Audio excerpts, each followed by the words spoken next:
ਸਤਿ ਸ਼੍ਰੀ ਅਕਾਲ। ਲੋਕਰਾਣਾ ਚੈਨਲ ਪੰਜਾਬੀ ਦੇਖ ਰਹੇ ਸਾਰੇ ਦਰਸ਼ਕਾਂ ਦਾ ਸਵਾਗਤ। ਮੈਂ ਗੁਰਜਿੰਦਰ ਸਿੰਘ ਭੰਗੂ ਤੇ ਮੇਰੇ ਨਾਲ ਡਾਕਟਰ ਹਰਵਿੰਦਰ ਸਿੰਘ ਭੱਟੀ ਸਾਹਿਬ, ਵੈਲਕਮ। ਸਤਿ ਸ਼੍ਰੀ ਅਕਾਲ ਜੀ, ਸਰੋਤਿਆਂ ਨੂੰ ਵੀ ਸਤਿ ਸ਼੍ਰੀ ਅਕਾਲ ਜੀ। ਦੋਸਤੋ, ਗੱਲਬਾਤ ਕਰਾਂਗੇ ਕਿ ਪੰਚਾਇਤੀ ਜ਼ਮੀਨਾਂ ਦਾ ਜੋ ਮਾਮਲਾ, ਪੰਜਾਬ ਸਰਕਾਰ ਕਹਿੰਦੀ ਕਿ ਜੋ ਲੋਕਾਂ ਨੇ, ਰਸੂਖਦਾਰ ਲੋਕਾਂ ਨੇ, ਆਮ ਲੋਕਾਂ ਨੇ, ਭਾਵੇਂ ਉਹ ਸਰਪੰਚ ਦੇ ਰੂਪ ਦੇ ਵਿੱਚ ਹੋਵੇ, ਪੰਚ ਦੇ ਰੂਪ ਦੇ ਵਿੱਚ ਹੋਵੇ, ਜਾਂ ਫਿਰ ਉਹਨਾਂ ਦਾ ਰੂਪ ਕੋਈ ਵੀ ਹੋਵੇ, ਵੱਡੇ ਵੱਡੇ ਸਿਆਸਤਦਾਨ ਹੋਣ, ਬਿਊਰੋਕਰੇਸੀ ਹੋਵੇ, ਜਾਂ ਹੋਰ ਕਲਾਸਾਂ ਹੋਣ ਜਿਹਦੇ ਕੋਲ ਵੱਡੀ ਪਾਵਰ ਹੈ, ਜੋ ਦੱਬੀਆਂ ਹੋਈਆਂ ਜ਼ਮੀਨਾਂ ਨੇ, ਅਸੀਂ ਇਹਨੂੰ ਛਡਵਾਵਾਂਗੇ। ਹੁਣ ਕਿਸਾਨ ਜਥੇਬੰਦੀਆਂ ਨੇ ਇਹਦੇ 'ਚ ਦਖਲ ਦਿੱਤਾ। ਕਿਸਾਨ ਜਥੇਬੰਦੀਆਂ ਕਹਿੰਦੀਆਂ ਕਿ ਤੁਸੀਂ ਨੋਟਿਸ ਦਿਓ, ਜਿਨ੍ਹਾਂ ਕਿਸਾਨਾਂ ਨੇ ਜ਼ਮੀਨਾਂ ਆਬਾਦ ਕੀਤੀਆਂ ਨੇ, ਤੁਸੀਂ ਉਹਨਾਂ ਤੋਂ ਜ਼ਮੀਨਾਂ ਖੋਹ ਨਹੀਂ ਸਕਦੇ। ਸਰਕਾਰ ਨੇ ਫੈਸਲਾ ਲਿਆ, ਕਮੇਟੀ ਬਣ ਗਈ ਕਿ 15 ਦਿਨ ਦਾ ਅਸੀਂ ਨੋਟਿਸ ਦੇਵਾਂਗੇ, ਉਸ ਤੋਂ ਬਾਅਦ ਅਸੀਂ ਆਪਣੀ ਕਾਰਵਾਈ ਕਰਾਂਗੇ। ਹੁਣ ਜੋ ਅਹਿਮ ਗੱਲ ਹੈ ਇਹਦੇ 'ਚ, ਗੱਲ ਇਹ ਹੈ ਕਿ ਪ੍ਰਸ਼ਾਸਨ ਦਾ ਤੇ ਆਮ ਲੋਕਾਂ ਦਾ ਟਕਰਾਅ ਵੱਧਦਾ ਜਾ ਰਿਹਾ। ਸਰਕਾਰ ਦਾ ਇਹ ਫੈਸਲਾ, ਕੀ ਰੋਡ ਮੈਪ ਨਹੀਂ ਤਿਆਰ ਕੀਤਾ ਗਿਆ, ਕੀ ਆਹ ਡਰਾਇੰਗ ਨਹੀਂ ਪ੍ਰੋਗਰਾਮ ਚੰਗੀ ਤਰ੍ਹਾਂ ਕੀਤਾ ਗਿਆ, ਜਿਹਦੇ ਕਰਕੇ ਆਮ ਲੋਕਾਂ ਦਾ ਤੇ ਪ੍ਰਸ਼ਾਸਨ ਦਾ ਪਾੜਾ ਵੱਧਦਾ ਜਾ ਰਿਹਾ। ਕਿਸਾਨ ਜਥੇਬੰਦੀਆਂ ਦਾ ਆਪਣਾ ਦਖਲ ਹੈ। ਸੁਖਪਾਲ ਖਹਿਰਾ ਲਗਾਤਾਰ ਬੋਲ ਰਹੇ ਨੇ, ਕੈਪਟਨ ਅਮਰਿੰਦਰ ਸਿੰਘ ਇਸ ਮਾਮਲੇ 'ਤੇ ਬੋਲਦੇ ਨੇ, ਭਾਵੇਂ ਨੇ ਉਹਨਾਂ ਨੇ ਪੋਜ਼ੀਟਿਵ ਗੱਲ ਕੀਤੀ ਹੈ ਕਿ ਮੈਂ ਜਾਣਦਾ ਕਿਹਨਾਂ ਨੇ ਭ੍ਰਿਸ਼ਟਾਚਾਰ ਕੀਤੀਆਂ, ਜ਼ਮੀਨਾਂ ਦੱਬੀਆਂ। ਜੇਕਰ ਪੰਜਾਬ ਦੇ ਮੁੱਖ ਮੰਤਰੀ ਕਹਿਣ ਤਾਂ ਮੈਂ ਨਾਮ ਲਿਖ ਕੇ ਦੇਣ ਲਈ ਤਿਆਰ ਹਾਂ। ਭੱਟੀ ਸਾਹਿਬ ਨਾਲ ਅਸੀਂ ਇਸ ਕੰਸੈਪਟ 'ਤੇ ਜ਼ਿਕਰ ਕਰਾਂਗੇ ਕਿ ਜੋ ਪੰਚਾਇਤੀ ਜ਼ਮੀਨਾਂ ਛੁਡਵਾਉਣ ਦੀ ਕਵਾਇਦ ਹੈ ਆਮ ਆਦਮੀ ਪਾਰਟੀ ਪੰਜਾਬ ਸਰਕਾਰ ਦੀ, ਕਿੱਥੋਂ ਤੱਕ ਜਾਇਜ਼ ਹੈ ਤੇ ਕਿਵੇਂ ਇਸ ਨੂੰ ਫਰੇਮ ਕੀਤਾ ਜਾ ਸਕਦਾ ਸੀ, ਕੀ ਸਹੀ ਫਰੇਮ ਨਹੀਂ ਹੋਇਆ? ਭੱਟੀ ਸਾਹਿਬ, ਕਿਵੇਂ ਦੇਖਦੇ ਹੋ ਤੁਸੀਂ ਇਸ ਜੋ ਇਹ ਪ੍ਰੋਜੈਕਟ ਨਵਾਂ ਸ਼ੁਰੂ ਕੀਤਾ ਸਰਕਾਰ ਨੇ ਕਿ ਅਸੀਂ ਪੰਚਾਇਤੀ ਜ਼ਮੀਨਾਂ ਛਡਵਾ ਦਾਂਗੇ, ਉੱਥੋਂ ਅਸੀਂ ਆਪਣੀ ਇਨਕਮ ਜਨਰੇਟ ਕਰਾਂਗੇ ਪੰਜਾਬ ਸੂਬੇ ਦੀ? ਭਾਊ ਸਾਹਿਬ, ਦੇਖੋ, ਇੱਕ ਤਾਂ ਨਵੀਂ ਸਰਕਾਰ ਹੈ ਤੇ ਨਵੇਂ ਕੰਮ ਕਰ ਰਹੇ ਨੇ। ਮੈਨੂੰ ਲੱਗਦਾ ਜ਼ਿਆਦਾ ਜਿਵੇਂ ਹੁੰਦਾ ਨਾ, ਥੋੜ੍ਹਾ ਜਿਹਾ ਇਹ ਹੈ ਕਿ ਢੋਲ ਢਮੱਕਾ ਵੱਧ ਕਰਨ ਦਾ ਜਿਹੜਾ ਹੈ ਨਾ ਜੀ, ਉਹਦੇ ਚੱਕਰ 'ਚ ਫਸ ਰਹੇ ਨੇ ਤੇ ਇਹ ਬੜਾ ਵੱਡਾ ਟਰੈਪ ਹੁੰਦਾ ਆਪਣੇ ਆਪ ਦੇ ਵਿੱਚ। ਪਹਿਲੀ ਗੱਲ ਤਾਂ ਦੇਖੋ, ਜਿੰਨੀਆਂ ਇਹਨਾਂ ਨੇ ਵਾਅਦੇ ਕੀਤੇ, ਜੇ ਆਪਾਂ ਇਲੈਕਸ਼ਨ ਦੇ ਹਿਸਾਬ ਨਾਲ ਦੇਖੋ ਜੀ, ਉਹ ਵਾਅਦੇ ਤਾਂ ਪੂਰੇ ਨਹੀਂ ਹੋ ਰਹੇ। ਨਾ ਲੇਡੀਜ਼ ਨੂੰ 1000 ਰੁਪਏ ਵਾਲਾ ਜਾਂ ਹੋਰ, ਇਹ ਮੇਰਾ ਖਿਆਲ ਹੈ ਇਹਨਾਂ ਦੇ ਮੈਨੀਫੈਸਟੋ ਦੇ ਵਿੱਚ ਵੀ ਨਹੀਂ ਸੀ ਵੀ ਅਸੀਂ ਜ਼ਮੀਨਾਂ ਛਡਾਵਾਂਗੇ। ਉਹ ਕਿਸੇ ਨੇ ਕਿਤੇ ਸੁਜੈਸ਼ਨ ਦੇ ਦਿੱਤਾ, ਪਰ ਮੇਰਾ ਖਿਆਲ ਹੈ ਵੀ ਬੜਾ ਕ੍ਰਿਟੀਕਲੀ ਨਹੀਂ ਹੋਣਾ ਚਾਹੀਦਾ। ਚੰਗਾ ਕੰਮ ਕਰ ਰਹੇ ਨੇ ਜੀ।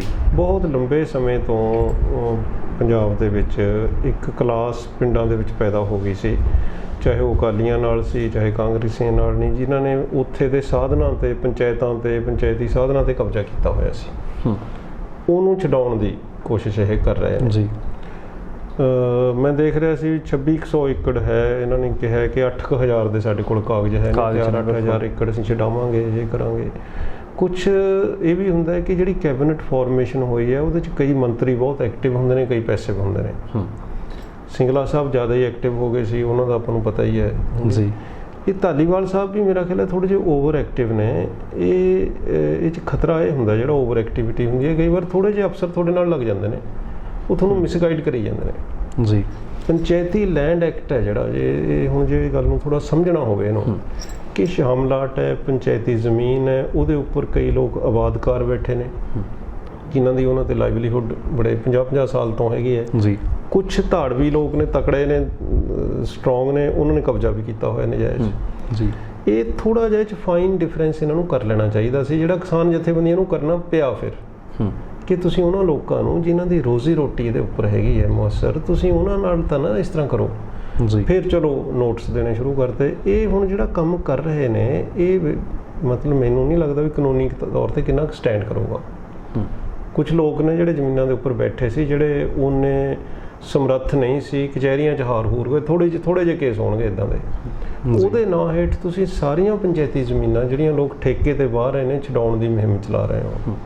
ਮੰਤਰੀ ਸਾਹਿਬ ਆਪਣਾ ਕਾਫਲਾ ਲੈ ਕੇ ਚਲੇ ਜਾਂਦੇ ਨੇ ਜੀ, ਇੰਨੇ ਹਜ਼ਾਰ ਅਸੀਂ ਕਰਤੀ, ਖਬਰਾਂ ਸੋਹਣੀਆਂ ਛਪ ਜਾਂਦੀਆਂ ਨੇ। ਕੀ ਹੱਕ ਹੈ ਇਹਨਾਂ ਨੂੰ? ਇਹ ਪਹਿਲੀ ਗੱਲ ਤਾਂ ਪੰਚਾਇਤ ਦੀ ਜਿਹੜੀ ਜ਼ਮੀਨ ਹੈ, ਪੰਚਾਇਤ ਦਾ ਬਿਨਾਂ ਮਤਾ ਪਾਏ, ਕੀ ਇਹ ਸਾਰਾ ਕੁਝ ਕਾਨੂੰਨੀ ਰੂਪ 'ਚ ਹੋ ਰਿਹਾ? ਚੈੱਕ ਕਰਨ ਵਾਲੀ ਗੱਲ ਹੈ। ਮੈਨੂੰ ਨਹੀਂ ਪਤਾ, ਪਰ ਜੇ ਕਰ ਰਹੇ ਨੇ ਇਹਨਾਂ ਨੂੰ ਮੁਸ਼ਕਿਲ ਪੇਸ਼ ਆਊਗੀ ਫਿਰ, ਕਿਉਂਕਿ ਜਿਹੜੀ ਗ੍ਰਾਮ ਪੰਚਾਇਤ ਦੀ, ਗ੍ਰਾਮ ਸਭਾ ਦੀ ਜਿਹੜੀ ਪ੍ਰੋਪਰਟੀ ਹੈ, ਉਹ ਗੌਰਮੈਂਟ ਨਹੀਂ ਉਹਦੇ 'ਤੇ ਸਿੱਧਾ ਕਬਜ਼ਾ ਕਰ ਸਕਦੀ। ਦੂਜੀ ਚੀਜ਼, ਜਿੰਨਾ ਕੁ ਮੈਨੂੰ ਲੈਂਡ ਐਕਟ ਦਾ ਸਮਝ ਹੈ, ਜਿੰਨੀ ਕੁ ਲੈਂਡ ਐਕੁਜ਼ੀਸ਼ਨ ਹੈ ਜਿਹੜੀ, ਇਹਦੇ ਲਈ ਇੱਕ ਐਕਟ ਬਣਿਆ ਹੋਇਆ, ਉਹਦੇ 'ਚ ਇਹ ਵੀ ਜੇ 1 ਇੰਚ ਵੀ ਤੁਸੀਂ ਲੈਣਾ ਹੈ ਤਾਂ ਤੁਹਾਨੂੰ ਉਹਦਾ ਸੋਸ਼ਲ ਇੰਪੈਕਟ ਅਸੈਸਮੈਂਟ ਕਰਾਉਣੀ ਪੈਂਦੀ ਹੈ ਪਹਿਲਾਂ, ਵੀ ਇਹਦੇ ਰਿਜ਼ਲਟ ਕੀ ਨਿਕਲਣਗੇ। ਉਹਦੇ ਲਈ 90% ਜਿਹੜੇ ਲੋਕ, ਨੋਟ ਓਨਲੀ ਜਿਹੜੇ ਮਾਲਕ ਨੇ, ਜਿਹੜੇ ਉਹਦੇ 'ਤੇ ਡਿਪੈਂਡੈਂਟ ਵੀ ਨੇ, ਜਿਨ੍ਹਾਂ ਦੀ ਲਾਈਵਲੀਹੁੱਡ ਪਿਛਲੇ 3 ਸਾਲ ਤੋਂ ਡਿਪੈਂਡੈਂਟ ਹੈ, ਉਹ ਸਟੇਕ ਹੋਲਡਰ ਨੇ। ਇਹਦੇ 'ਚ ਸਟੇਕ ਹੋਲਡਰ ਕੰਸਲਟੇਸ਼ਨ ਜ਼ੀਰੋ ਹੈ ਕਿ ਨਾ ਕਿਸੇ ਨੂੰ ਪੁੱਛਿਆ ਜਾਂਦਾ, ਨਾ ਦੱਸਿਆ ਜਾਂਦਾ। ਤੁਸੀਂ ਆਪਣਾ ਜੱਥਾ ਲੈ ਕੇ, ਟਰੈਕਟਰ ਲੈ ਕੇ ਪਹੁੰਚ ਜਾਂਦੇ ਹੋ। ਕੁਝ ਲੋਕ ਤਾਂ ਵਿਚਾਰੇ ਡਰ ਡੁਰ ਗਏ ਹੋਣਗੇ ਜਿਹੜੇ ਜਿਨ੍ਹਾਂ ਕੋਲ ਥੋੜ੍ਹੀ ਥੋੜ੍ਹੀ ਜ਼ਮੀਨ ਹੈ। ਬਿਲਕੁਲ। ਅੱਛਾ, ਵੱਡਿਆਂ ਨੂੰ ਅਜੇ ਹੱਥ ਪਾਇਆ ਨਹੀਂ ਜਾ ਰਿਹਾ। ਉਹ ਇੱਕ ਹੋਰ ਸਵਾਲ ਆਪਣੇ ਆਪ ਦੇ ਵਿੱਚ ਬੜਾ ਸੀਰੀਅਸ ਸਵਾਲ ਹੈ, ਜਿਹੜਾ ਇਹ ਸਾਰੀ ਖੇਡ ਦੀ ਦੋ ਪਾਸਿਓਂ ਇਹਦੇ 'ਤੇ ਸਵਾਲ ਖੜੇ ਹੋਣੇ ਸ਼ੁਰੂ ਹੋ ਗਏ ਨੇ। ਇੱਕ ਸਵਾਲ ਤਾਂ ਕਿਸਾਨ ਜਥੇਬੰਦੀਆਂ ਨੇ ਖੜਾ ਕਰਤਾ ਵੀ ਜਿਹੜੇ ਆਬਾਦਕਾਰ ਨੇ 2-2 3-3 ਏਕੜ ਵਾਲੇ ਬੰਦੇ 50-50 ਸਾਲ ਤੋਂ ਰੋਟੀ ਖਾ ਰਹੇ ਨੇ, ਤੁਸੀਂ ਉਹਨਾਂ ਨੂੰ ਮਤਲਬ ਉਜਾੜ ਰਹੇ ਹੋ। ਇਹ ਆਪਣੇ ਆਪ 'ਚ ਇੱਕ ਸੀਰੀਅਸ ਸਵਾਲ ਹੈ। ਚਲੋ ਹੁਣ ਨੋਟਿਸ ਦੇਣ ਲੱਗ ਗਏ, ਹੋਰ ਜੋ ਵੀ ਹੈ। ਦੂਜਾ ਸਵਾਲ ਜਿਹੜਾ ਖੜਾ ਕੀਤਾ ਜਾ ਰਿਹਾ ਜਸਟਿਸ ਕੁਲਦੀਪ ਸਿੰਘ ਦੀ ਕਮੇਟੀ ਦਾ, ਉਹ ਕਹਿਣ ਨੂੰ ਤਾਂ ਕਹਿੰਦੇ ਨੇ ਵੀ 63,000 ਏਕੜ ਹੈ, ਪਰ ਉਹ ਰਿਪੋਰਟ ਦੇ ਵਿੱਚ ਉਹਨੇ 35,000 ਜਿਹੜੀਆਂ ਮਤਲਬ ਰਜਿਸਟਰੀਆਂ ਸੀ ਉਹ ਗਲਤ ਪਾਈਆਂ ਸੀ। 25,000 ਏਕੜ ਜ਼ਮੀਨ ਜਿਹੜੀ ਮੋਹਾਲੀ ਦੇ ਇਰਦ ਗਿਰਦ 32 ਪਿੰਡਾਂ ਦੀ ਜ਼ਮੀਨ ਹੈ ਉਹ ਜੀ। ਉੱਥੇ ਜਿਹੜੇ ਪੁਰਾਣੇ ਬਿਊਰੋਕਰੈਟ, ਪੁਰਾਣੇ ਪੋਲੀਟੀਸ਼ੀਅਨ, ਪੁਰਾਣੇ ਜਿਹੜੇ ਪੰਜਾਬ ਦੇ ਅਸਲੀ ਲੈਂਡ ਮਾਫੀਏ ਨਾਲ ਸੰਬੰਧਿਤ ਨੇ, ਉਹਨਾਂ ਦੇ ਉੱਥੇ ਕਬਜ਼ਾ ਹੈ।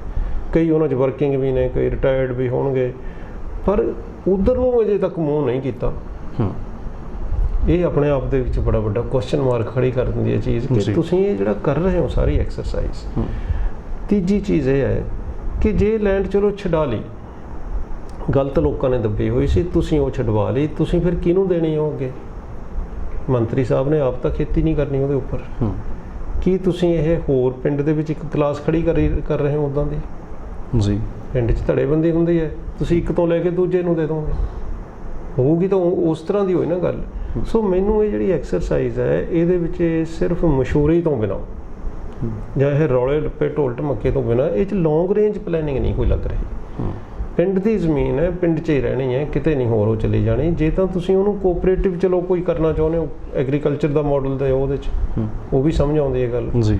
ਸਿਰਫ ਡਿਸਪਲੇਸ ਕਰੀ ਜਾਣਾ ਕੁਛ ਲੋਕਾਂ ਨੂੰ, ਜਿਨ੍ਹਾਂ 'ਚ ਨੋ ਡਾਊਟ ਕਿ ਇਹ ਦਲੇਰੀ ਵਾਲਾ ਕੰਮ ਵੀ ਹੈ ਕਿ ਜਿਹੜੇ ਇੰਨੀ ਦੇਰ ਦੇ ਕਾਬਜ਼ ਜ਼ਬਰਦਸਤੀ ਕਰ ਰਹੇ ਸੀ ਗਲਤ ਐਲੀਮੈਂਟ, ਉਹਨਾਂ ਨੂੰ ਹਟਾਉਣਾ ਵੀ ਛੋਟੀ ਗੱਲ ਨਹੀਂ ਸੀ। ਉਸ ਗੱਲ ਲਈ ਵਧਾਈ ਦੇ ਪਾਤਰ ਵੀ ਨੇ। ਪਰ ਜਿਸ ਤਰੀਕੇ ਨਾਲ ਕੀਤਾ ਜਾ ਰਿਹਾ ਹੈ, ਜੇ ਇੱਕ ਕਬਜ਼ਾਕਾਰ ਨੂੰ ਹਟਾ ਕੇ ਤੁਸੀਂ ਕਬਜ਼ਾਕਾਰ ਬਣ ਰਹੇ ਹੋ ਆਪ, ਮਤਲਬ ਮੈਨੂੰ ਨਹੀਂ ਸਮਝ ਆਉਂਦੀ ਵੀ ਇਹਦਾ ਮਕਸਦ ਕੀ ਹੈ ਸਾਰੀ ਗੱਲ ਦਾ। ਕਿ ਉਹ ਪੰਚਾਇਤ ਦੀ ਜ਼ਮੀਨ 'ਚ ਖੇਤੀ ਨਹੀਂ ਸੀ ਹੋ ਰਹੀ ਜੀ। ਜੇ ਕੋਈ ਹੋਰ ਖੇਤੀ ਕਰ ਰਿਹਾ ਸੀ ਤਾਂ ਜਿੱਥੇ ਉਹਦੀ ਇਨਕਮ ਜਾਣੀ ਚਾਹੀਦੀ ਸੀ ਉੱਥੇ ਨਹੀਂ ਸੀ ਜਾ ਰਹੀ। ਇਹੀ ਹੈ ਨਾ, ਜ਼ਮੀਨ ਤਾਂ ਵਰਤੀ ਤਾਂ ਜਾ ਰਹੀ ਸੀ, ਬੇਆਬਾਦ ਤਾਂ ਨਹੀਂ ਪਈ ਉਹ ਜ਼ਮੀਨ। ਤੇ ਕੁਝ ਲੋਕਾਂ ਦਾ ਤੁਸੀਂ ਕਬਜ਼ਾ ਚਾਹੁੰਦੇ, ਏਡੀ ਵੱਡੀ ਉਹਨੂੰ ਮਤਲਬ ਬਣਾਤਾ ਹੈ। ਐਦਾਂ ਵੀ ਹੋ ਸਕਦਾ ਕਿ ਮੰਨ ਲਓ ਕਿਸੇ ਪਿੰਡ ਦੀ 2 ਏਕੜ ਜ਼ਮੀਨ ਹੈ, ਉਹਦੇ ਤੇ ਕਿਸੇ ਰਸੂਖਦਾਰ ਬੰਦੇ ਨੇ ਕਬਜ਼ਾ ਕੀਤਾ ਹੋਇਆ 10-20 ਸਾਲਾਂ ਤੋਂ, ਉਹੀ ਪਰਿਵਾਰ ਉਸ ਨੂੰ ਜੋਤਦਾ ਰਿਹਾ ਜ਼ਮੀਨ ਨੂੰ। ਹੁਣ ਸਰਕਾਰ ਦਾ ਫੈਸਲਾ ਹੋਵੇ ਕਿ ਅਸੀਂ ਇਸ ਬੰਦੇ ਤੋਂ ਜ਼ਮੀਨ ਲੈ ਕੇ ਅਸੀਂ ਠੇਕੇ ਤੇ ਦੇਵਾਂਗੇ, ਭਾਵੇਂ ਆਮਦਨ ਪੰਚਾਇਤ ਨੂੰ ਹੋਵੇ ਉਹਦੀ। ਇਹ ਅੱਛੀ ਗੱਲ ਹੈ ਜੀ। ਜੇ ਕੋਈ ਜ਼ਬਰਦਸਤੀ ਦੱਬੀ ਬੈਠਾ ਹੈ, ਪੰਚਾਇਤ ਨੂੰ ਇਨਕਮ ਨਹੀਂ ਦੇ ਰਿਹਾ, ਪਰਸਨਲਾਈਜ਼ ਕਰੀ ਬੈਠਾ ਹੈ, ਉਹ ਤਾਂ ਛਡਾਉਣੀ ਬਣਦੀ। ਉਸ ਯਾਰ ਸੀਗੇ ਵੀ, ਇਹ ਕੋਈ ਮਤਲਬ ਇਹ ਨਹੀਂ ਹੈ ਕਿ ਇਦਾਂ ਸੀਗਾ ਕਿ ਕੁਝ ਲੋਕਾਂ ਦਾ ਕਬਜ਼ਾ ਸੀ। ਪਰ ਹੁੰਦਾ ਕੀ ਹੈ ਅਕਸਰ ਕਿ ਇੱਕ ਦੀ ਬਜਾਏ ਉਹ ਜਿਹਾ ਹੀ ਦੂਜਾ ਬੈਠ ਜਾਂਦਾ ਆ ਕੇ। ਪਹਿਲਾਂ ਜਦੋਂ ਆਪ ਦੀ ਇੱਕਦਮ ਗੌਰਮੈਂਟ ਬਣੀ ਹੈ, ਉਦੋਂ ਟਰੱਕ ਯੂਨੀਅਨਾਂ 'ਚ ਵੀ ਇਹ ਕੰਮ ਹੋਇਆ। ਉਹਨਾਂ ਦੇ ਕਬਜ਼ੇ ਖਾਤਰ ਮਤਲਬ ਆਪ ਦੇ ਬੰਦਿਆਂ ਦਾ ਹੀ ਆਪਸ ਵਿੱਚ ਡਾਂਗ ਸੋਟਾ ਚੱਲਿਆ। ਬਿਲਕੁਲ। ਮਤਲਬ ਜਿਹੜੀ ਸਮਝਣ ਵਾਲੀ ਗੱਲ ਹੈ, ਜਿਹੜਾ ਪੋਲੀਟੀਕਲ ਸਟਰਕਚਰ ਹੈ, ਮੇਰਾ ਖਿਆਲ ਹੈ ਇਹ ਜਿਹਨੂੰ ਸਮਝ ਨਹੀਂ ਰਹੇ ਮੇਰੇ ਹਿਸਾਬ ਦੇ ਨਾਲ, ਗਲੀ ਮੁਹੱਲੇ ਦੇ ਵਿੱਚ ਜਿਹੜਾ ਰਾਜ ਹੈ ਨਾ, ਉਹ ਡੰਡੇ ਵਾਲੇ ਬੰਦੇ ਦਾ ਰਾਜ ਹੈ। ਉਹ ਪੁਲਿਸ ਨਾਲ ਵੀ ਰਲਿਆ ਹੁੰਦਾ ਜੀ, ਉਹ ਲੋਕਲ ਪੋਲੀਟੀਸ਼ੀਅਨ ਨਾਲ ਵੀ ਰਲਿਆ ਹੁੰਦਾ। ਅਕਸਰ ਕੀ ਹੁੰਦਾ ਕਿ ਪਹਿਲਾਂ ਉਹ ਕਾਂਗਰਸੀਆਂ ਦੇ ਟਾਈਮ ਕਾਂਗਰਸੀਆਂ ਨਾਲ ਰਲ ਜਾਂਦੇ ਸੀ, ਅਕਾਲੀਆਂ ਦੇ ਟਾਈਮ ਅਕਾਲੀਆਂ ਨਾਲ ਰਲ ਜਾਂਦੇ ਸੀ। ਹੁਣ ਉਹ ਵੱਡੇ ਸਕੇਲ ਦੇ ਉੱਪਰ ਆਪ 'ਚ ਚਲੇ ਗਏ ਨੇ ਜੀ। ਮਤਲਬ ਉਧਰੋਂ ਹੀ ਆਏ ਨੇ, ਕੋਈ ਨਵੇਂ ਤਾਂ ਬੰਦੇ ਪਹਿਲਾਂ ਨਹੀਂ ਹੋਏ। ਤਾਂ ਸ਼ਬਦ ਹੈ ਇੱਕ ਅਸੀਂ ਵਰਤ ਰਹੇ ਆਮ ਆਦਮੀ, ਆਮ ਤਾਂ ਕੋਈ ਹੈ ਹੀ ਨਹੀਂ, ਸਾਰੇ ਖਾਸ ਹੀ ਨੇ। ਉਹਨਾਂ ਹੀ ਪਾਰਟੀਆਂ 'ਚੋਂ ਨਿਕਲੇ ਜਿਹੜੇ ਆਮ ਬੰਦੇ, ਆਮ ਆਦਮੀ ਦੇ ਜਿਹੜੇ ਲੀਡਰ ਵੀ ਸੀ, ਜਿਹੜੇ ਪਹਿਲਾਂ ਸਾਈਕਲਾਂ ਤੇ ਸਹੁੰ ਚੱਕਣ ਗਏ, ਜਾਂ ਕੋਈ ਇੱਕ ਵਾਰ ਕੇਜਰੀਵਾਲ ਸਾਹਿਬ ਨੇ ਕਿਹਾ ਸੀ ਮੈਂ ਸਿਕਿਉਰਿਟੀ ਨਹੀਂ ਲੈਣੀ, ਉਹ ਤਾਂ ਖਤਮ ਹੋ ਗਈ ਨਾ ਗੱਲ। ਹੁਣ ਸਿਕਿਉਰਿਟੀ ਤਾਂ ਉਹਨਾਂ ਦੀ ਆਪਣੀ ਵੀ, ਰਿਸ਼ਤੇਦਾਰਾਂ ਦੀ, ਦੂਜਿਆਂ ਤੋਂ ਲੈ ਕੇ ਉਹਨਾਂ ਨੇ ਉਹੀ ਜਿਹੜੇ ਪਾਵਰ ਦੇ ਸਿੰਬਲ ਨੇ ਉਹ ਆਪ ਲੈ ਲਏ। ਬਿਲਕੁਲ। ਸੋ ਇਹ ਚੀਜ਼ ਹੈ ਜਿਹੜੀ, ਇਹ ਜਿਹੜਾ ਬਦਲਾਅ ਦਾ ਵਾਅਦਾ ਕੀਤਾ ਗਿਆ ਸੀ, ਜਾਂ ਜਿਹੜਾ ਬਦਲਾਅ ਇਹ ਖੁਦ ਚਾਹੁੰਦੇ ਵੀ ਨੇ, ਇਹਦੀ ਡਾਇਰੈਕਸ਼ਨ ਦੇ ਉੱਪਰ ਕੁਐਸਚਨ ਖੜੇ ਹੋਣੇ ਸ਼ੁਰੂ ਹੋ ਗਏ ਕਿ ਜੇ ਤੁਸੀਂ ਮਾੜੇ ਨੂੰ ਹੀ ਹਟਾਉਣਾ, ਜੇ ਤੁਸੀਂ ਸਿਰਫ ਐਵੇਂ ਥੋੜੇ ਮੋਟੇ ਰੋਟੀ ਕਮਾਉਣ ਵਾਲੇ ਆਮ ਆਦਮੀ ਨੂੰ ਹੀ ਤੁਸੀਂ ਕਰਨਾ, ਖਾਸ ਨੂੰ ਹੱਥ ਨਹੀਂ ਪਾਉਣਾ, ਜਿਹੜੇ ਕੁਲਦੀਪ ਸਿੰਘ ਦੀ ਰਿਪੋਰਟ ਦੇ ਵਿੱਚ ਸੀਗੇ, ਫਿਰ ਤੁਸੀਂ ਆਮ ਆਦਮੀ ਦਾ ਕਲੇਮ ਤੁਹਾਡਾ ਜਿਹੜਾ ਉਹਦੇ ਤੇ ਸਵਾਲ ਉੱਠਣੇ ਸ਼ੁਰੂ ਹੋ ਜਾਣਗੇ। ਪਰ ਮੈਂ ਸਮਝਦਾ ਕਿ ਚਲੋ ਜਦੋਂ ਵੀ ਕੋਈ ਨਵਾਂ ਕੰਮ ਕਰੋ, ਸਵਾਲ ਖੜੇ ਕਰਨੇ ਬੜੇ ਸੌਖੇ ਹੁੰਦੇ ਨੇ, ਉਹਦੇ 'ਚ ਬੜੀਆਂ ਦਿੱਕਤਾਂ ਵੀ ਹੁੰਦੀਆਂ ਨੇ। ਅਜੇ ਗੌਰਮੈਂਟ ਨਵੀਂ ਹੈ ਜੀ ਅਜੇ ਇਹਨਾਂ ਨੂੰ ਪੂਰਾ ਹਿਸਾਬ ਵੀ ਨਹੀਂ ਆਇਆ, ਅਜੇ ਤਾਂ ਕੁਝ ਅਫਸਰ ਵੀ ਮਿਸਲੀਡ ਕਰ ਸਕਦੇ ਨੇ। ਪਰ ਇਹਨਾਂ ਨੂੰ ਇਹ ਗੱਲ ਦਾ ਧਿਆਨ ਰੱਖਣਾ ਚਾਹੀਦਾ ਹੈ ਕਿ ਜੇ ਹਿਸਾਬ ਕਿਤਾਬ ਤੁਸੀਂ ਪਿਛਲਿਆਂ ਤੋਂ ਮੰਗ ਰਹੇ ਹੋ ਤਾਂ ਤੁਹਾਤੋਂ ਵੀ ਮੰਗਿਆ ਜਾਣਾ ਹੈ। ਜੀ ਜਿਹੜਾ ਬੰਦਾ ਵੀ ਕੋਈ ਕਰ ਰਿਹਾ ਹੈ, ਜੇ ਕਿਤੇ ਦੇਖੋ 100% ਤੁਸੀਂ ਠੀਕ ਨਹੀਂ ਕਰ ਸਕਦੇ ਹੁੰਦੇ, 80% ਵੀ ਠੀਕ ਕਰੋ। ਜਿਹੜਾ 20% ਗਲਤ ਹੋ ਗਿਆ ਉਹ ਵੀ ਕਿਸੇ ਵੱਡੇ ਖਾਤੇ 'ਚ ਨਹੀਂ ਪੈਂਦਾ ਹੁੰਦਾ ਜੀ, ਵਿਰੋਧੀਆਂ ਨੇ ਚੱਕਣਾ ਵੀ ਹੁੰਦਾ, ਵਿਰੋਧੀਆਂ ਨੇ ਉਹਦੇ 'ਤੇ ਢੋਲ ਢਮੱਕਾ ਵੀ ਕਰਨਾ ਹੈ। ਹੁਣ ਮੈਨੂੰ ਕੋਈ ਦੱਸ ਰਿਹਾ ਸੀ ਵੀ ਮੀਡੀਆ ਜਿਹੜਾ ਲਗਭਗ ਪੂਰਾ ਕਬਜ਼ੇ 'ਚ ਹੈ ਜੀ, ਮਤਲਬ ਮੈਨੂੰ ਇਹ ਉਲਟ ਲੱਗ ਰਿਹਾ ਸਗੋਂ ਕਿ ਮੀਡੀਆ ਦੇ ਕਬਜ਼ੇ 'ਚ ਹੈ ਗੌਰਮੈਂਟ, ਜਿਵੇਂ ਸੈਂਟਰ ਦੇ ਵਿੱਚ ਵੀ ਹੋਇਆ ਜੀ ਕਿ ਕੱਲ ਨੂੰ ਕੀ ਖਬਰ ਹੋਵੇ। ਜਦੋਂ ਅਸੀਂ ਇਹ ਡਿਟਰਮਿਨ ਕਰਨ ਲੱਗ ਜਾਓ ਵੀ ਕੱਲ ਸਾਡਾ ਨਾਂ ਕਿਵੇਂ ਸਾਰਾ ਦਿਨ ਗੂੰਜੇ ਮੀਡੀਆ ਦੇ ਵਿੱਚ, ਸਮਝ ਲਓ ਸੰਕਟ ਸੀਰੀਅਸ ਹੈ। ਜੀ ਬਿਲਕੁਲ, ਇਹਦਾ ਮਤਲਬ ਇਹ ਹੁੰਦਾ ਹੈ ਕਿ ਤੁਸੀਂ ਫੋਕਸ ਹੈ ਜਿਹੜਾ ਤੁਹਾਡਾ ਉਹ ਬਦਲ ਗਿਆ ਹੈ। ਤੁਹਾਡਾ ਫੋਕਸ ਇਸ ਗੱਲ ਦੇ ਉੱਪਰ ਵੀ ਅਸੀਂ ਕਰਕੇ ਕੀ ਦਿਖਾਉਣਾ ਹੈ, ਤੁਹਾਡਾ ਫੋਕਸ ਇਸ ਉੱਪਰ ਦੇ ਹੋ ਗਿਆ ਵੀ ਦਿਖਾਉਣਾ ਹੋਵੇ ਚਾਹੇ ਨਾ ਹੋਵੇ। ਸੋ ਜਿੰਨਾ ਐਡਵਰਟਾਈਜ਼ਮੈਂਟ ਦਾ ਬਜਟ ਹੈ, ਜਿੰਨੀਆਂ ਫਲੈਕਸਿਸ ਲੱਗੀਆਂ, ਜਿੰਨਾ ਮਤਲਬ ਫੁੱਲ ਪੇਜ ਦੀਆਂ ਗੁਜਰਾਤ ਤੱਕ ਐਡਵਰਟਾਈਜ਼ਮੈਂਟਸ ਆਈਆਂ, ਬਿਲਕੁਲ ਮਤਲਬ ਇਹ ਕਿਤੇ ਜਿਹੜਾ ਜ਼ਮੀਨ ਛਡਾਊ ਮੁਹਿੰਮ ਹੈ ਇਹ ਵੀ ਕਿਤੇ ਇੱਦਾਂ ਦੀ ਨਾ ਹੋ ਜਾਵੇ ਵੀ ਇਹ ਪਬਲਿਕ ਜਿਹੜੀ ਰਿਲੇਸ਼ਨ ਐਕਸਰਸਾਈਜ਼ ਹੀ ਬਣ ਕੇ ਰਹਿ ਜਾਵੇ। ਭੱਟੀ ਸਾਹਿਬ ਇੱਕ ਗੱਲ ਹੋਰ ਵੀ ਹੈ ਨਾ ਕਿ ਜੋ ਸਰਕਾਰ ਦਾ ਇਹ ਫੈਸਲਾ ਇਹਦੇ 'ਚ ਹੁਣ ਜਿਹੜੇ ਪਿੰਡਾਂ ਦੇ ਵਿੱਚ ਹਾਲਾਤ ਨੇ, ਉਹ ਹਾਲਾਤ ਇਹ ਨੇ ਕਿ ਇੱਕ ਪਾਸੇ ਦਾ ਪ੍ਰਸ਼ਾਸਨ ਹੈ, ਦੂਜੇ ਪਾਸੇ ਕਿਸਾਨ ਜਥੇਬੰਦੀਆਂ ਦੇ ਨਾਲ ਲੱਗੇ ਹੋਏ ਲੋਕ, ਜਿਸ ਬੰਦੇ ਦੀ ਜ਼ਮੀਨ ਹੈ ਫਿਰ ਉਹਦੇ ਨਾਲ ਇਰਦ ਗਿਰਦ ਘੇਰਾ, ਉਹ ਡਿਸਪਿਊਟ ਦੇ ਵਿੱਚ ਖੜੇ ਹੋ ਰਹੇ ਨੇ ਪਿੰਡ ਪ੍ਰਸ਼ਾਸਨ ਦੇ ਨਾਲ। ਇਹ ਰੂਪ ਵੱਡਾ ਵੀ ਹੋ ਸਕਦਾ ਕਿ ਜਾ ਕੇ ਜਿਹੜਾ ਸਟੇਕ ਹੋਲਡਰ ਹੈ, ਦੇਖੋ ਪਿੰਡ 'ਚ ਜਿਹੜਾ ਬੰਦਾ ਰਹਿੰਦਾ, ਪਹਿਲੀ ਗੱਲ ਤਾਂ ਬਹੁਤ ਵੱਡੀ ਚੀਜ਼ ਉਹ ਨਹੀਂ ਹੁੰਦਾ ਜੀ, ਆਪਾਂ ਨੂੰ ਪਤਾ ਹੀ ਹੈ ਵੀ ਉਹ ਕੁਛ ਨਾ ਕੁਛ ਕੰਮ ਕਰਕੇ ਹੀ ਖਾਂਦਾ, ਨਹੀਂ ਤਾਂ ਲੋਕ ਸ਼ਹਿਰਾਂ 'ਚ ਕੋਠੀਆਂ ਪਾ ਲਈਆਂ ਸਾਰਿਆਂ ਨੇ। ਬਿਲਕੁਲ। ਸੋ ਜਿਹੜਾ ਪਿੰਡ 'ਚ ਰਹਿ ਰਿਹਾ ਹੈ ਰਿਲੇਟਿਵਲੀ ਉਹ ਬਹੁਤ ਵੱਡਾ ਕੋਈ ਉਹ ਖਤਰਾ ਨਹੀਂ ਹੈ, ਵੱਡੀ ਸ਼ਾਰਕ ਨਹੀਂ ਹੈ ਜੀ। ਕਿਸੇ ਨਾਲ ਜੁੜਿਆ ਹੋਵੇ ਤਾਂ ਹੋਰ ਗੱਲ ਹੈ। ਬਿਲਕੁਲ। ਸੋ ਸਾਡੇ ਜਿਹੜੇ ਸਾਧਨ ਸੀ, ਚਾਹੇ ਉਹ ਸੈਂਡ ਮਾਫੀਆ ਹੋ ਗਿਆ, ਲੈਂਡ ਹੋ ਗਈ, ਲੈਂਡ ਮਾਫੀਆ ਹੋ ਗਿਆ, NRIs ਦੀਆਂ ਐਵੇਂ ਦੱਬੀਆਂ ਗਈਆਂ। ਮੇਰਾ ਦੋਸਤ ਸੀ ਕਿ NRI, ਮੈਂ ਉਹਨੂੰ ਕਿਹਾ, ਉਹਦੀ ਜ਼ਮੀਨ ਦਾ ਰੌਲਾ ਸੀ, ਮੈਂ ਕਿਹਾ NRI ਸਭਾ ਨਾਲ ਥੋੜੀ ਜਿਹੀ ਤੂੰ ਗੱਲ ਕਰ। ਉਹ ਕਹਿੰਦਾ ਉਹ ਤਾਂ ਆਪ ਦਬਾਉਣ ਵਾਲਿਆਂ 'ਚ ਨੇ ਜੀ, ਉਹ ਆਇਡੈਂਟੀਫਾਈ ਕਰਨ ਵਾਲਿਆਂ 'ਚ ਸੀਗੇ ਬਹੁਤ ਸਾਰੇ, ਉਹਨਾਂ ਕਿੱਥੇ ਪਈ ਹੈ, ਵੀ ਕਿੱਥੇ ਕਿਹਦੀ ਪਈ ਹੈ, ਕਿੱਥੇ ਦੱਬੀ ਜਾ ਸਕਦੀ। ਜਿਹੜੇ ਸ਼ਹਿਰਾਂ ਨੂੰ ਆ ਗਏ ਸਾਡੇ ਵਰਗੇ ਬੰਦੇ ਮੁਲਾਜ਼ਮ ਬਣ ਕੇ, ਉਹਨਾਂ ਦੀਆਂ ਜ਼ਮੀਨਾਂ ਉਹ ਭੱਟੀ ਸਾਹਿਬ ਮੈਨੂੰ ਲੱਗਦਾ ਸੁਭਾਅ ਵੀ ਉਹਨਾਂ ਵੱਲੋਂ ਖੜੀਆਂ ਕੀਤੀਆਂ ਜਾਂਦੀਆਂ, ਜਿਹੜੇ ਦੱਬਣ ਦੀ ਕੋਸ਼ਿਸ਼ ਕਰਦੇ ਆ, ਆਇਡੈਂਟੀਫਾਈ ਤਾਂ ਉਹੀ ਕਰਨਗੇ ਨਾ। ਬਿਲਕੁਲ ਜੀ। ਸੋ ਕਿਤੇ ਮੈਂ ਸਮਝਦਾ ਵੀ ਇਹਨਾਂ ਦੀ ਨੀਅਤ ਤੇ ਨਹੀਂ ਸਾਨੂੰ ਸ਼ੱਕ ਕਰਨੀ ਚਾਹੀਦੀ, ਕਿਤੇ ਇਹ ਉਸ ਤਰੀਕੇ ਦੇ ਨਾਲ ਜਿਹੜੇ ਉਹ ਗੈਂਗਸ ਨੇ ਉਹਨਾਂ ਦੇ ਚੱਕਰ 'ਚ ਹੀ ਨਾ ਫਸ ਜਾਣ ਕਿ ਤੁਸੀਂ ਇੱਧਰੋਂ ਦਾ ਛਡਾ ਲਓ, ਸਾਨੂੰ ਦੇ ਦਿਓ। ਮਤਲਬ ਇੱਥੇ ਇੱਕ ਪਲਾਟ ਪਿਆ ਹੋਵੇ, ਉਹਦੀ ਖਾਤਰ ਹੀ ਆਪਾਂ ਨੂੰ ਪਤਾ ਹੈ ਕਿ ਕਿਸ ਤਰ੍ਹਾਂ ਦਾ ਤਾਣਾ ਤਣਿਆ ਜਾਂਦਾ ਹੈ, ਪੁਲਿਸ ਤੋਂ ਲੈ ਕੇ ਮਤਲਬ ਹੋਰ ਉਹਦੇ ਉੱਤੇ ਨਿਹੰਗ ਸਿੰਘ ਬਿਠਾਉਣ ਤੋਂ ਲੈ ਕੀ ਕੁਝ ਕਰਦੇ ਨੇ ਲੋਕ ਸਾਨੂੰ ਪਤਾ ਹੈ ਗੱਲ ਦਾ। ਸੋ ਇਹ ਜਿਸ ਤਰੀਕੇ ਦੇ ਨਾਲ ਇਹ ਚੱਲ ਰਹੀ ਹੈ, ਮੇਰਾ ਖਿਆਲ ਹੈ ਇਹਦੀ ਕੋਈ ਡਾਇਰੈਕਸ਼ਨ ਨਹੀਂ ਹੈ ਕਿ ਅਸੀਂ ਜੀ ਆਹ ਜ਼ਮੀਨ ਵਾਧੂ ਹੈ, ਨੋਟਿਸ ਕੱਢਦੇ ਇਹਦਾ ਬਕਾਇਦਾ ਪਬਲਿਕ ਨੂੰ ਦੱਸਿਆ ਜਾਂਦਾ ਵੀ ਇੱਦਾਂ ਦੀਆਂ ਜ਼ਮੀਨਾਂ ਗਲਤ ਤਰੀਕੇ ਨਾਲ ਦੱਬੀਆਂ ਹੋਈਆਂ ਨੇ, ਅਸੀਂ ਛਡਾਵਾਂਗੇ, ਇਹਨਾਂ ਦਾ ਆਹ ਉਪਯੋਗ ਹੋਊਗਾ। ਜੇ ਅਸੀਂ ਇੱਕ ਨੂੰ ਹਟਾ ਕੇ ਉੱਦਾਂ ਦਾ ਹੀ ਹੋਰ ਬਿਠਾ ਦੇਣਾ ਉਹਦੇ ਉੱਪਰ, ਫਿਰ ਕੀ ਫਰਕ ਪਊਗਾ। ਇਹਦੇ 'ਚ ਗੱਲ ਭੱਟੀ ਸਾਹਿਬ ਹੋਰ ਵੀ ਹੈ, ਜਦੋਂ ਜਿਵੇਂ ਤੁਸੀਂ ਵੀ ਜ਼ਿਕਰ ਕੀਤਾ ਸੀ ਸ਼ੁਰੂ 'ਚ ਕਿ ਜਦੋਂ ਪੰਚਾਇਤੀ ਜ਼ਮੀਨਾਂ ਛਡਾਉਣ ਦਾ ਕੰਸੈਪਟ ਹੈ ਤੇ ਉਹ ਆਪਣੇ ਚੰਡੀਗੜ੍ਹ ਤੋਂ ਲੈ ਕੇ ਪਿੰਡ ਦੀ ਜ਼ਮੀਨ ਤੱਕ ਪਹੁੰਚਣ ਦਾ ਜੋ ਔਰ ਹੈ, ਉੱਥੇ ਜੋ ਤੁਹਾਡੀ ਬਾਡੀ ਲੈਂਗੁਏਜ ਹੈ ਹਮਲਾਵਰਾਂ ਵਾਲੀ ਹੈ, ਉਹ ਆਪਣੇ ਲੋਕਾਂ ਪ੍ਰਤੀ। ਮੈਂ ਗੱਲ ਕਹਿ ਰਿਹਾ ਨਾ ਕਿ ਮਤਲਬ ਆਮ ਲੋਕਾਂ ਦੀ ਗੌਰਮੈਂਟ ਹੈ, ਆਮ ਲੋਕਾਂ ਤੋਂ ਜਿਹੜੇ 3-3, 5-5 ਏਕੜ ਵਾਲੇ ਬੰਦੇ 50-50 ਸਾਲ ਦੇ ਬੈਠੇ ਨੇ, ਉਹ ਆਮ ਲੋਕ ਹੀ ਨੇ, ਉਹਨਾਂ ਤੋਂ ਜ਼ਮੀਨਾਂ ਛਡਾਈਆਂ ਜਾ ਰਹੀਆਂ ਨੇ। ਤਾਂ ਇਸ ਤਰੀਕੇ ਦੇ ਨਾਲ ਮਤਲਬ ਹਮਲਾਵਰ ਬਣ ਕੇ ਜਾਣ ਵਾਲੀ ਤਾਂ ਕੋਈ ਗੱਲ ਨਹੀਂ ਹੈ ਜੀ। ਮਤਲਬ ਤੁਸੀਂ ਸਾਰਾ ਅੱਛਾ, ਫਿਰ ਇਹ ਹੈ ਕਿ ਉਹਦਾ ਇੱਕ ਤਰੀਕਾ ਹੈ, ਤੁਸੀਂ ਉਹਨੂੰ ਨੋਟਿਸ ਦਿਓ, ਉਹਨੂੰ ਤੁਸੀਂ ਕੋਈ ਪੰਚਾਇਤੀ ਤਰੀਕੇ ਦੇ ਨਾਲ, ਕੋਈ ਭਾਈਬੰਦੀ ਦੇ ਨਾਲ ਉਹਨੂੰ ਕਹਿ ਦਿਓ। ਬਹੁਤ ਸਾਰੇ ਲੋਕਾਂ ਨੇ ਦੇ ਵੀ ਦਿੱਤੀਆਂ, ਜਿਹੜੇ ਨਜਾਇਜ਼ ਬੈਠੇ ਸੀ, ਚੰਗੀ ਗੱਲ ਵੀ, ਉਹਨਾਂ ਦੀ ਸਿਫਤ ਸਲਾਹ ਵੀ ਕੀਤੀ, ਉਹ ਵੀ ਚੰਗੀ ਗੱਲ ਹੈ ਮੈਂ ਸਮਝਦਾ।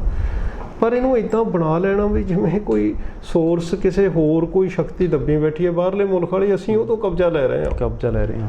ਮਤਲਬ ਕਬਜ਼ਾ ਕਰ ਹੀ ਹੈ ਜਿਹੜੀ ਅਸਲ ਦੇ ਵਿੱਚ ਨਾ। ਅੱਛਾ, ਫਿਰ ਤੁਸੀਂ ਉਧਰਲੇ ਪਾਸੇ ਨੂੰ ਕਰ ਨਹੀਂ ਰਹੇ, ਜਿਹੜੇ ਕਬਜ਼ਾ ਰਸੂਖਦਾਰ ਨੇ, ਜਿਹੜੇ ਬੰਦੇ ਬੈਠੇ ਨੇ, ਉਧਰ ਤੁਸੀਂ ਦੇਖ ਵੀ ਨਹੀਂ ਰਹੇ। ਇੱਕ ਭੱਟੀ ਸਾਹਿਬ ਮੰਨ ਲਓ ਕਿ ਪਿੰਡਾਂ ਦੀ ਜਿਹੜੀ ਸ਼ਾਮਲਾਟ ਜ਼ਮੀਨ ਹੈ ਸਰਕਾਰ ਆਪਣੇ ਕੰਟਰੋਲ 'ਚ, ਇੱਕ ਤਾਂ ਤੁਸੀਂ ਪਹਿਲਾਂ ਵੀ ਜ਼ਿਕਰ ਕਰਤਾ, ਲੈ ਸਕਦੀ ਹੈ, ਤੇ ਦੂਜੀ ਗੱਲ ਪਿੰਡਾਂ ਦੀ ਜ਼ਮੀਨ ਜੇਕਰ ਆਪਣੇ ਕੰਟਰੋਲ 'ਚ ਲੈ ਸਕਦੀ ਹੈ ਤਾਂ ਅੱਗੇ ਫਿਰ ਪੰਚਾਇਤੀ ਪਿੰਡਾਂ ਦੀ ਜ਼ਮੀਨ ਦੇ ਸਕਦੀ ਹੈ ਕਿਸੇ ਫੈਕਟਰੀ ਵਗੈਰਾ ਜਾਂ ਕਿਸੇ ਹੋਰ ਨੂੰ? ਲੈ ਵੀ ਨਹੀਂ ਸਕਦੀ ਮੇਰੇ ਹਿਸਾਬ ਦੇ ਨਾਲ। ਤਾਂ ਇਹ ਜਿਹੜਾ ਜੋ ਕੁਝ ਹੋਰ ਹੈ, ਜੇ ਪਿੰਡ ਦੀ ਗ੍ਰਾਮ ਸਭਾ ਮਤਾ ਪਾ ਦੇ ਤਾਂ ਸਰਕਾਰ ਵੀ ਨਹੀਂ ਲੈ ਸਕਦੀ। ਲੀਗੈਲਿਟੀ ਇਹਦੀ ਚੈੱਕ ਕਰਨ ਵਾਲੀ ਹੈ। ਔਰ ਮੈਨੂੰ ਇਹ ਸਮਝ ਨਹੀਂ ਆਉਂਦੀ ਵੀ ਇੱਕ ਮੰਤਰੀ ਦਾ ਉਹ 'ਚ ਕੀ ਰੋਲ ਹੈ। ਉਹ ਲੋਕਲ ਅਫਸਰ ਨੇ, ਸਾਡੇ ਪੰਚਾਇਤ ਅਫਸਰ ਨੇ, ਹੋਰ ਨੇ, ਤੁਸੀਂ ਉੱਥੇ ਜਾ ਕੇ ਆਪਣਾ ਆਰਾਮ ਨਾਲ ਬੈਠੋ, ਤੁਸੀਂ ਉਹਨਾਂ ਨੂੰ ਕਹੋ, ਪੰਚਾਇਤ ਵਾਲਿਆਂ ਨੂੰ, ਸਰਪੰਚ ਨੂੰ, ਉਹ ਕਰਨ ਇਹ ਕੰਮ। ਆਪਾਂ ਜਦੋਂ ਮੂਹਰੇ ਡਾਂਗ ਲੈ ਕੇ ਜਾਂਦੇ ਹਾਂ ਇਸ ਤਰੀਕੇ ਦੇ ਨਾਲ, ਇਹ ਥੋੜ੍ਹਾ ਜਿਹਾ ਨਾ ਮੇਰਾ ਖਿਆਲ ਹੈ ਇਹ ਨਵਾਂ ਕਲਚਰ ਇੱਕ ਡਿਵੈਲਪ ਹੋ ਰਿਹਾ ਉਸ ਤਰੀਕੇ ਦਾ। ਟਰੱਕ ਯੂਨੀਅਨਾਂ 'ਚ ਵੀ ਹੋਇਆ ਕਿ ਕਬਜ਼ਾ ਲੈ ਲਓ। ਅੱਛਾ, ਜੇ ਤੁਸੀਂ ਇਸ ਤਰੀਕੇ ਦੇ ਨਾਲ ਕਬਜ਼ੇ ਲੈਣ ਵਾਲੇ ਚੱਕਰ 'ਚ ਪੈ ਗਏ ਤਾਂ ਉਹੀ ਲੋਕ ਤੁਹਾਡੇ ਨੇੜੇ ਆਉਣਗੇ ਜਿਨ੍ਹਾਂ ਦਾ ਇੰਟਰਸਟ ਉਹਦੇ ਵਿੱਚ ਹੋਊਗਾ। ਸਰਕਾਰ ਬਣਦੇ ਸਾਰ ਮਤਲਬ ਤੁਸੀਂ ਇਹ ਗੱਲ ਸਮਝ ਰਹੇ ਹੋ ਕਿ ਸਾਰੀ ਮਾਲਕੀਅਤ ਸਾਡੀ ਹੈ? ਐਕਚੁਅਲੀ ਇਹ ਹੁੰਦਾ, ਹਮੇਸ਼ਾ ਹੀ ਹੁੰਦਾ ਇਹ। ਜਦੋਂ ਤਾਂ ਅਸੀਂ ਓਪੋਜੀਸ਼ਨ 'ਚ ਹੁੰਦੇ ਹਾਂ ਉਦੋਂ ਹੋਰ ਤਰ੍ਹਾਂ ਦੇ ਲੋਕ ਨਾਲ ਹੁੰਦੇ ਨੇ, ਜਦੋਂ ਪਾਵਰ ਆ ਜਾਂਦੀ ਹੈ ਉਦੋਂ ਹੋਰ ਤਰ੍ਹਾਂ ਦੇ ਲੋਕ ਨਾਲ ਹੋ ਜਾਂਦੇ ਨੇ। ਯਾਰ ਲੋੜ ਵੀ ਹੁੰਦੀ ਹੈ ਪਾਵਰ ਨੂੰ ਐਕਸਰਸਾਈਜ਼ ਕਰਨ ਦੀ, ਕਹਿ ਲਓ। ਪਰ ਜਿਹੜੇ ਉਹ ਆਉਂਦੇ ਨੇ ਉਹ ਅਕਸਰ ਮਿਸਯੂਜ਼ਰ ਹੀ ਹੁੰਦੇ ਨੇ ਜੀ, ਚਾਹੇ ਉਹ ਪੁਲਿਸ ਅਫਸਰ ਹੋਣ, ਚਾਹੇ ਉਹ ਪਟਵਾਰੀ ਹੋਣ, ਚਾਹੇ ਉਹ ਪ੍ਰਾਪਰਟੀ ਡੀਲਰ ਹੋਣ, ਉਹ ਸਾਰੇ ਉਹ ਲੱਗ ਜਾਂਦੇ ਨੇ ਆ ਕੇ। ਅੱਛਾ, ਉਹ ਦੇਖਣ ਨੂੰ ਬੜੇ ਭੋਲੇ ਭਾਲੇ ਇਨੋਸੈਂਟ ਬਣ ਕੇ ਆਉਂਦੇ ਹੁੰਦੇ ਨੇ, ਬੇਸਿਕਲੀ ਉਹਨਾਂ ਨੇ ਪੱਠਾ ਬਿਠਾਉਣਾ ਹੁੰਦਾ। ਹਾਂ, ਇੱਕ ਬੜੇ ਸਾਹਮਣੇ ਹੋਰ ਸਵਾਲ ਸੀ, ਜਿਵੇਂ ਪੰਚਾਇਤੀ ਜ਼ਮੀਨਾਂ ਛੁਡਵਾਈ ਜਾ ਰਹੀਆਂ ਨੇ, ਆਖਰ ਕਿਸੇ ਨੇ ਤਾਂ ਕਬਜ਼ਾ ਕਰਵਾਇਆ ਨੇ ਨਾ ਜ਼ਮੀਨਾਂ ਤੇ, ਜੇਕਰ ਛੁਡਵਾ ਰਹੇ ਤੁਸੀਂ, ਫਿਰ ਉਸ ਸਮੇਂ ਦੇ ਜੋ ਭਾਵੇਂ ਪੰਚਾਇਤ ਸੈਕਟਰੀ ਹੈ ਜਾਂ ਉਸ ਸਮੇਂ ਦੇ ਸਰਪੰਚ ਨੇ, BDPO ਨੇ, DDPO ਨੇ, CDPO ਨੇ, ਤਹਿਸੀਲਦਾਰ ਨੇ, ਨਾਇਬ ਤਹਿਸੀਲਦਾਰ ਨੇ, ਪਟਵਾਰੀ ਨੇ, ਫਿਰ ਉਸ ਸਮੇਂ ਦੇ ਲੱਭ ਕੇ ਕਾਰਵਾਈ ਸਾਰਿਆਂ ਤੇ ਹੋਵੇ ਨਾ, ਜੋ ਭਾਗੀਦਾਰ ਰਹੇ ਨੇ ਫਿਰ ਇਹਦੇ 'ਚ। ਨਹੀਂ, ਉਹ ਤਾਂ ਨਾਲ ਹੀ ਚੱਲ ਪੈਂਦੇ ਹੁੰਦੇ ਨੇ, ਉਹ ਵੀ ਛਡਵਾਉਣ 'ਚ ਹੋ ਜਾਂਦੇ ਨੇ। ਉਹ ਤਾਂ ਦੱਸਣ ਵਾਲੇ, ਉਹ ਤਾਂ ਇਨਫੋਰਮਰ ਬਣ ਜਾਂਦੇ ਨੇ ਨਾ ਅਕਸਰ। ਇਹ ਤਾਂ ਸਾਡੇ ਮੁਲਕ ਦਾ ਕਿਰਦਾਰ ਹੈ ਇਹ। ਸਾਡੇ ਤਾਂ ਇੱਥੇ ਦੀ ਤਾਂ ਚਲੋ ਇਹ ਤਾਂ ਆਪਣੇ ਲੋਕ ਨੇ, ਆਮ ਆਦਮੀ ਪਾਰਟੀ ਵਾਲੇ ਨੇ, ਆਈਡਲਿਸਟ ਵੀ ਹੈਗੇ ਵਿੱਚ, ਚੰਗੇ ਬੰਦੇ ਵੀ ਨੇ। ਸਾਡੇ ਤਾਂ ਬਾਹਰਲੇ ਹਮਲਾਵਰ ਜਦੋਂ ਆਉਂਦੇ ਸੀ ਉਦੋਂ ਵੀ ਨਾਲ ਚੱਲ ਪੈਂਦੇ ਸੀ ਲੋਕ, ਉਹੀ ਸੇਠ ਉਹਨਾਂ ਨੂੰ ਉਹ ਹਮਲਾ ਕਰਦੇ ਸੀ, ਅਸੀਂ ਲੁੱਟਿਆ ਹੋਇਆ ਮਾਲ ਚੱਕਣ ਜਾਂਦੇ ਸੀ ਨਾਲ, ਸਾਡੇ ਤਾਂ ਨਾਲ ਹੀ ਹੋ ਜਾਂਦੇ ਹੁੰਦੇ ਸੀ। ਇਦਾਂ ਦਾ ਹਿੱਸਾ ਇੱਕ ਸਮਾਜ 'ਚ ਹਮੇਸ਼ਾ ਰਹਿੰਦਾ ਹੈ ਜੀ, ਪਰ ਉਹਦੇ ਤੋਂ ਬੜੇ ਅਵੇਅਰ ਹੋਣ ਦੀ ਲੋੜ ਹੁੰਦੀ ਹੈ। ਜਿਹੜਾ ਸਵੱਛ ਐਡਮਿਨਿਸਟ੍ਰੇਸ਼ਨ ਦੇਣ ਵਾਲਾ ਬੰਦਾ, ਉਹਨੂੰ ਬਹੁਤ ਅਵੇਅਰ ਹੋਣ ਦੀ ਜ਼ਰੂਰਤ ਹੈ ਕਿ ਮਤਲਬ ਉਹ ਮਾੜਾ ਜਿਹਾ ਵੀ ਮਤਲਬ ਜੇ ਕਿਤੇ ਅਵੇਸਲਾ ਹੋ ਗਿਆ ਤਾਂ ਉਹਨਾਂ ਨੇ ਉਹਦਾ ਫਾਇਦਾ ਉਠਾ ਲੈਣਾ ਹੁੰਦਾ ਉਸ ਚੀਜ਼ ਦਾ ਜੀ। ਸੋ ਇਹ ਤਾਂ ਮੇਰੇ ਖਿਆਲ ਦੇ ਵਿੱਚ ਇੱਧਰਲੇ ਪਾਸੇ ਨੂੰ ਜਾ ਰਹੀ ਹੈ ਨਾ। ਇੱਕ ਤਾਂ ਪਿੰਡਾਂ ਦੇ ਵਿੱਚ ਦੇਖੋ ਧੜੇਬੰਦੀ ਹੁੰਦੀ ਹੈ, ਪਿੰਡਾਂ 'ਚ ਕੰਟਰਡਿਕਸ਼ਨ ਖੜੀ ਕਰੋ ਜੀ। ਦੂਜੀ ਚੀਜ਼ ਇਹ ਹੈ ਕਿ ਇਹਦਾ ਕੋਈ ਰੋਡ ਮੈਪ ਤਾਂ ਦੱਸਣ ਕਿ ਜੀ ਆਹ ਜ਼ਮੀਨ ਹੈ ਇੰਨੀ ਸਾਰੀ, ਇਹ ਅਸੀਂ ਲੈ ਕੇ ਗਰੀਬਾਂ ਨੂੰ ਦੇਵਾਂਗੇ। ਇੱਥੇ ਬਹੁਤ ਸਾਰੀਆਂ ਦਲਿਤ ਆਰਗੇਨਾਈਜੇਸ਼ਨਸ ਬਣੀਆਂ ਹੋਈਆਂ ਨੇ ਜਿਹੜੀਆਂ ਪਿੰਡਾਂ ਦੇ ਵਿੱਚ। ਦੇਖੋ ਪਹਿਲਾਂ ਇਹ ਹੁੰਦੀਆਂ ਸੀ ਚਰਾਂਦਾ, ਪਹਿਲਾਂ ਕਾਮਨ ਜਿਹੜੀਆਂ ਪ੍ਰੋਪਰਟੀਜ਼ ਨੇ ਇਹਨਾਂ ਦੀ ਲੋੜ ਸੀ ਜੀ। ਗ੍ਰੀਨ ਰੈਵੋਲੂਸ਼ਨ ਨੇ ਘਟਾਤੀ। ਪਹਿਲਾਂ ਡੰਗਰ ਹੁੰਦੇ ਸੀ, ਇੱਜੜ ਹੁੰਦਾ ਸੀ, ਸਾਰੇ ਪਿੰਡ ਦੇ ਵਿੱਚ ਮਤਲਬ ਇਕੱਠਾ ਹੋਣਾ ਹੁੰਦਾ ਸੀ, ਟੋਬੇ ਹੁੰਦੇ ਸੀ, ਟੋਬੇ ਵਾਹ ਲਏ, ਜਿਹੜੇ ਵਾਟਰ ਰੀਚਾਰਜ ਦਾ ਵੱਡਾ ਸੋਰਸ ਸੀਗੇ, ਟੋਬੇ ਵਾਹ ਕੇ ਜ਼ਮੀਨਾਂ ਬਣਾ ਲਈਆਂ। ਮਤਲਬ ਇਹ ਪੇਂਡੂ ਜ਼ਮੀਨਾਂ ਦੇ ਉੱਪਰ ਇੱਕ ਖਾਸ ਕਿਸਮ ਦੇ ਸੈਕਸ਼ਨ ਨੇ ਕਬਜ਼ਾ ਕੀਤਾ ਹੈ ਜੀ। ਪਰ ਉਹ ਕਬਜ਼ਾ ਮੇਰਾ ਖਿਆਲ ਹੈ ਇੱਕ ਲੈਵਲ ਦੇ ਉੱਪਰ ਇਹ ਚੰਗੀ ਗੱਲ ਕਰ ਰਹੇ ਨੇ, ਉਹ ਛਡਾ ਵੀ ਰਹੇ ਨੇ, ਉਹਦੇ ਨਾਲ ਸਵਾਲ ਵੀ ਨਵੇਂ ਖੜੇ ਹੋਣਗੇ, ਨੋ ਡਾਊਟ। ਪਰ ਇਹਨੂੰ ਬਿਨਾਂ ਹੀ ਕਿਸੇ ਪਲੈਨਿੰਗ ਤੋਂ, ਬਿਨਾਂ ਇਹਦੀ ਲੀਗੈਲਿਟੀ ਦੇਖਿਆ ਜਾਂ ਬਿਨਾਂ ਰੋਡ ਮੈਪ ਤੋਂ, ਮੈਨੂੰ ਇਹ ਲੱਗਦਾ ਵੀ ਇਨ ਦਾ ਲੌਂਗ ਰਨ ਇਹ ਕਾਊਂਟਰ ਪ੍ਰੋਡਕਟਿਵ ਹੋਊਗੀ ਗੱਲ। ਮੈਂ ਖੁਦ ਇੱਥੇ ਇੱਕ ਛੋਟਾ ਜਿਹਾ ਸੈਂਟਰ ਸੀ ਸੋਸ਼ਲ ਇੰਪੈਕਟ ਅਸੈਸਮੈਂਟ ਦਾ, ਜਦੋਂ ਲੈਂਡ ਐਕੁਜੀਸ਼ਨ ਐਕਟ ਆਇਆ ਜੀ, ਮੈਂ ਉਹਦਾ ਡਾਇਰੈਕਟਰ ਸੀ। ਮੈਨੂੰ ਵੀ ਬਾਹਲੀ ਸਮਝ ਨਹੀਂ ਸੀ, ਮੈਂ ਤੁਹਾਨੂੰ ਸੱਚੀ ਗੱਲ ਦੱਸਾਂ। ਪਰ ਮੈਂ ਜਦੋਂ ਜਾ ਕੇ ਦੇਖਿਆ, ਜਦੋਂ ਲੈਂਡ ਐਕੁਜੀਸ਼ਨ ਦੇ ਲਈ ਅਸੀਂ ਇੰਟਰਵਿਊਜ਼ ਕਰਦੇ ਸੀ ਆਮ ਲੋਕਾਂ ਦੀਆਂ, ਉਹਦੇ 'ਚ ਸਭਾ ਕਰਨੀ ਹੁੰਦੀ ਸੀ, ਮੀਟਿੰਗਾਂ, ਉਹਦੀ ਵੀਡੀਓਗ੍ਰਾਫੀ ਕਰਨੀ ਹੁੰਦੀ ਸੀ, ਮੈਂ ਉਦੋਂ ਦੇਖਿਆ ਕਿ ਬਹੁਤ ਕੰਪਲੈਕਸ ਇਸ਼ੂ ਹੈ। ਮਤਲਬ ਇਹਨੂੰ ਹੱਥ ਪਾਉਣਾ ਜਿਹੜਾ ਧੱਕੇ ਨਾਲ ਤੁਸੀਂ ਇੱਕ ਵਾਰੀ ਕਰ ਲਓ, ਪਰ ਇਹਦੇ 'ਚ ਕਾਨੂੰਨ ਨੇ ਜਿਹੜੇ, ਜਾਂ ਛੋਟੇ ਜਿਹੜਾ ਸਿਸਟਮ ਬਣੇ ਹੋਏ ਨੇ ਲੋਕਾਂ ਦੇ, ਉਹਦੇ 'ਤੇ ਜਿਹੜੇ ਡਿਪੈਂਡੈਂਟ ਨੇ ਉਹ ਕਿੱਥੇ ਜਾਣਗੇ? ਮੰਨ ਲਓ ਉਹਨਾਂ ਨੂੰ ਤੁਸੀਂ ਡਿਸਪਲੇਸ ਕਰਤਾ ਕਿਸੇ ਨੂੰ, ਆਖਿਰਕਾਰ ਉਹਨੇ ਵੀ ਤਾਂ ਕਿਤੇ ਜਾਣਾ ਹੈ, ਜੇ ਜਿਹੜਾ ਬੰਦਾ ਰੋਟੀ ਖਾ ਰਿਹਾ ਸੀਗਾ। ਬਿਲਕੁਲ। ਸੋ ਇਹ ਥੋੜਾ ਜਿਹਾ ਮੈਨੂੰ ਲੱਗਦਾ ਵੀ ਇਹ ਜਿਵੇਂ ਇੱਕ ਜਟਕਾ ਸਟਾਈਲ ਹੁੰਦਾ ਨਾ, ਵੀ ਚੱਕ ਦੋ ਫੱਟੇ, ਉਸ ਮੋਡ 'ਚ ਕੰਮ ਹੋ ਰਿਹਾ ਹੈ। ਪਰ ਇਹਨੂੰ ਥੋੜਾ ਸਿਸਟਮੈਟਿਕਲੀ ਕਰਨਾ। ਤੇ ਜਦੋਂ ਗੱਲ ਕਰਦੇ ਹਾਂ ਕਿ ਸਭ ਕੇ ਜਿਹੜੇ ਦਬੀ ਹੋਈ ਜ਼ਮੀਨਾਂ ਦੇ ਵਿੱਚ ਜ਼ਮੀਨਾਂ ਨੇ, ਜਿਵੇਂ ਪਹੀਆਂ ਦਬੀਆਂ ਹੋਈਆਂ ਨੇ ਜ਼ਮੀਨਾਂ 'ਚ, ਪਹਿਲਾਂ ਸੂਏ ਨਿਕਲਦੇ ਸੀ ਜ਼ਮੀਨਾਂ ਦੇ ਵਿੱਚੋਂ, ਕਾਮਨ ਥਾਵਾਂ ਦੱਬ ਲਈਆਂ ਨਾ ਸਰਕਾਰ ਬੰਦਿਆਂ ਨੇ, ਕਾਮਨ ਪ੍ਰੋਪਰਟੀਜ਼ ਦਾ। ਤੁਹਾਡੇ ਵਾਲੀ ਗੱਲ ਕਿ ਬੜਾ ਗੁੰਝਲਦਾਰ ਮੈਟਰ ਹੈ। ਪਹਿਲਾਂ ਨਹਿਰਾਂ ਦੇ ਵਿੱਚ ਛੋਟੇ ਸੂਏ ਨਿਕਲਦੇ ਸੀ, ਉਹ ਲੋਕਾਂ ਨੇ ਬਾਹ ਲਏ ਆਪਣੇ ਜ਼ਮੀਨਾਂ ਦੇ ਵਿੱਚ। ਹਾਂ, ਰਸਤੇ ਬਾਏ ਜੀ। ਪਰ ਸਰ ਐਂਡਿੰਗ ਕੀ ਹੋਊਗੀ ਇਹਦੀ? ਦੇਖੋ, ਐਂਡਿੰਗ ਆਪਾਂ ਨੂੰ ਪੋਜ਼ਿਟਿਵਲੀ ਉਹ ਸੋਚਣਾ ਚਾਹੀਦਾ ਮੇਰਾ ਖਿਆਲ ਹੈ। ਇਹ ਦੇਖੋ ਹੁਣ ਕਿਸਾਨ ਜਥੇਬੰਦੀ ਨੇ ਉਹਦੇ ਨੋਟਿਸ ਦੇ ਵਿੱਚ ਲਿਆਂਦੀ ਜੀ, ਤੇ ਉਹਨਾਂ ਨੇ ਕਿਹਾ ਵੀ ਅਸੀਂ 15 ਦਿਨਾਂ ਦਾ ਨੋਟਿਸ ਦੇਵਾਂਗੇ, ਅਸੀਂ ਆਇਡੈਂਟੀਫਾਈ ਕਰ ਲਾਂਗੇ ਵੀ ਜਿਹੜੇ ਆਬਾਦਕਾਰ ਨੇ ਉਹ ਮਤਲਬ ਉਹਨਾਂ ਨੂੰ ਅਸੀਂ ਨਹੀਂ ਛੇੜਦੇ।